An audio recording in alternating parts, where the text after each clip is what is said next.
জীবন অনেক বড় পাপ করলাম ইংলিশ না পড়া। কই মা, তাহলে আসো, এদিকে আসো। আসসালামু আলাইকুম। ওয়ালাইকুম সালাম। রাখো রাখো।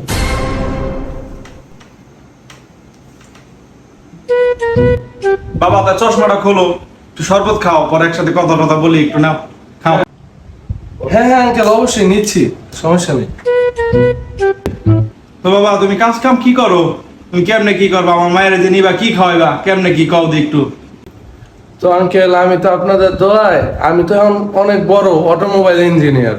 অটোমোবাইলের 4 হুইল চেক কইরা হুইলের সলিউশন করা হয়েছে আমার কাজ। আল্লাহর রহমতে মাস শেষে ভালো স্যালারি, সংসার ভালোভাবেই চলবে। আল্লাহ কইলো কি, ইংলিশ তো পারি না এখন কি জীবন অনেক বড় পাপ করলাম ইংলিশ না পড়া। হালার করে হালার চাক্কার লি ঘরে আবার অটোমোবাইল ইঞ্জিনিয়ার ফুড়াইছে শালা। বাবা তাই ভালো, মাশাআল্লাহ, আল্লাহ অনেক খুশি হলাম আমি।